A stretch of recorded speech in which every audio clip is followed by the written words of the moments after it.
When we take an immortal's head, we take his energy, his power, his strength. Right. In a dark quickening, if you take in too much evil, you overload. You know, I would like to say that there was a great grand plan for the show, and that I knew a year in advance as to what episodes we were going to do the following year, but that wasn't the case at all. Basically, I was pulling it out of my ass. I was winging it as best I could and trying to make it work. Leave me alone. Why is that, Booty? Let go of me. You hit hard, huh?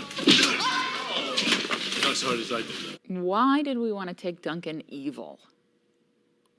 Well, we were in the 4th season, and we'd done a lot of the storylines that were available to us in terms of Duncan, our hero. Adrian was an actor, was getting tired of playing the same character every week, and everybody loves to play a villain, you know, because villains are generally more interesting than heroes. Their neuroses, their craziness, their paranoia. It's not easy, is it, Dawson? Is it? Taking somebody's head, cutting their head off.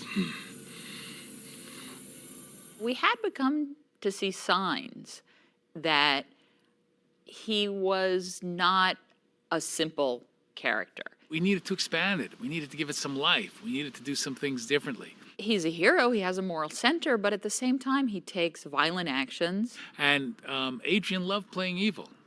You know, he just ate it up. Whatever happened, Mac, we can work it out. Sorry, wrong number. It really was great fun to turn the world on its head and have the characters who had always relied on Duncan as their moral center. They were satellites around him, both in terms of the show he's the hero of, and in terms of their real lives, if those existed, that they trusted him to be what he had always been. And when Duncan changes, it changes everything. I think it actually would have been fun if we could have to keep him on the other side for more episodes and have more chance to explore how do the other characters have to change and step up to the plate and become the heroes when the hero is incapacitated. Richie, don't you get it? This is not McLeod. Not the one we knew. This man is not your friend. Oh, Joe. Please, go, please! Okay. There are Damn it. some shows, and this was one of them, where the story takes precedence over everything else. And in this one, all we had to do, when I say all we had to do, was provide the background to tell this really powerful story about good and evil.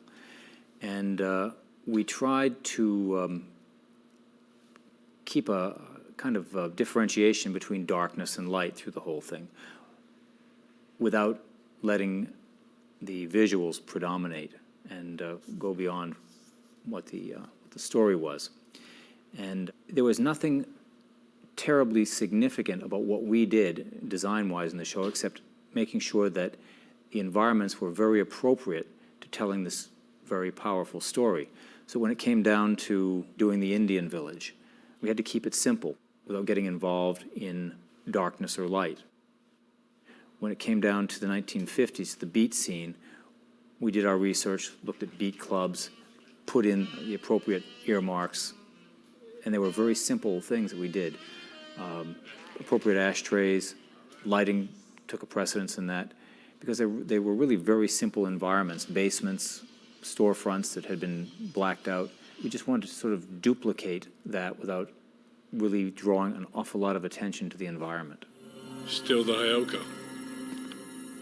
I'm too old to change. What's a guy gonna do?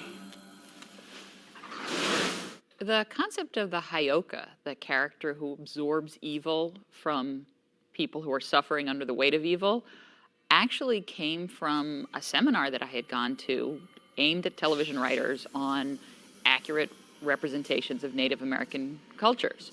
So I had learned about the Hyoka, which is a genuine holy man, and thought this is perfect for Highlander. It has the mysticism and the symbolism that we love to incorporate into episodes. Okay, given that someone can do that, at what point does that evil that they take in overcome their own natural goodness, no matter how good, no matter how kind? we thought that this was an interesting concept to deal with, especially if you have a character who MacLeod knew and liked very much in the past, and who was basically good, and now was truly, truly evil. And in MacLeod taking his quickening, through his own sense of hubris or his own sense of honor or his own sense of heroism, took that evil upon himself and thought perhaps that he could overcome it.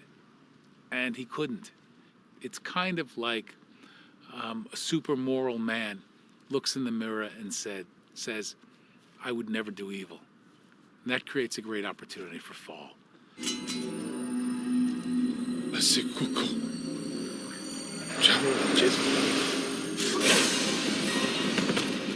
The dark quickening was tough to do because it had to be an extremely large event. And there was a lot of discussions about how to do this, and we did it underneath one of the bridges in Vancouver.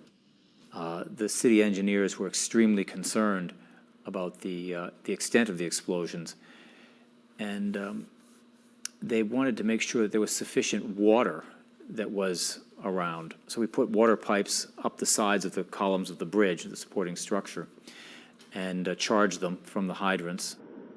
We had an awful lot of propane that was involved in this, and propane pipes laid around the columns and up behind Adrian when he was doing his quickening. And then we had a lot of pipes buried just beneath ground level. And they went back quite a distance, so God, 40 or 50 feet behind the actual posts, the supporting structure of the bridge. So when all this stuff went off and you got the fire going up, it went up a good 60 feet, nearly to the bottom of the bridge. And at that point, once it was reaching there, we turned on the water to start cooling off everything. And it was a big event. We knew it was a big event then, and when I saw it finally on film, when it was all edited together, it hit our expectations dead on. This and Deliverance were two of my favorites.